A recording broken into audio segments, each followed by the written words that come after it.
Hi hello ఈ వీడియోలో కాజు mushroom మసాలాని టేస్టీగా యమ్మీగా ఎలా ప్రిపేర్ చేయాలో చూసేద్దాం రండి. ఇప్పుడు మష్రూమ్స్ని ఇలా వీడియోలో చూపిస్తున్న విధంగా నీట్గా క్లీన్ చేసుకోవాలి. ఇలా నీట్గా క్లీన్ చేసుకోవడం వల్ల కర్రీ అనేది నీచు వాసన రాకుండా టేస్ట్గా ఉంటుంది. బ్లాక్ పార్ట్ను కూడా తీసేసి 2 భాగాలుగా కట్ చేసి ఒక 5 మినిట్స్ హాట్ వాటర్లో ఉడకపెట్టుకోవాలి. ఇప్పుడు కర్రీ కోసం స్టవ్ వెలిగించి బాండీ పెట్టి ఒక పెద్ద ఆనియన్ ముక్కని 2 టమోటా ముక్కల్ని వేసుకొని ఒక 5 మినిట్స్ మగ్గనిచ్చి దాన్ని కూడా మిక్సీలో వేసి పేస్ట్ చేసుకోవాలి. ఇప్పుడు మష్రూమ్స్ కూడా ఉడికిపోయినాయి, నీళ్ళు వంచి పక్కన పెట్టుకోవాలి. ఇప్పుడు ఆనియన్ ఫ్రై చేసిన బాండీలోని కొంచెం ఆయిల్ వేసుకుని 2 బిర్యానీ ఆకులు, సాజీరా, ఒక చిన్న ఉల్లిపాయని తరుక్కొని వేసుకొని 2 మినిట్స్ ఫ్రై చేసుకోవాలి.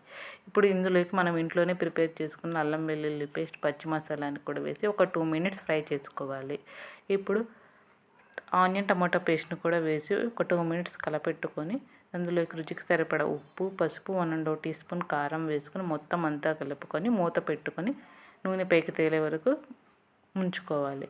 ఇప్పుడు ఒక హాట్ వాటర్లో ఒక 10 మినిట్స్ నానబెట్టుకున్న కాజుని కూడా ఇందులోకి వేసుకొని మొత్తం అంతా కలుపుకొని 1½ గ్లాస్ వాటర్ పోసుకొని కొంచెం దగ్గర పడే వరకు ఉడికించుకోవాలి.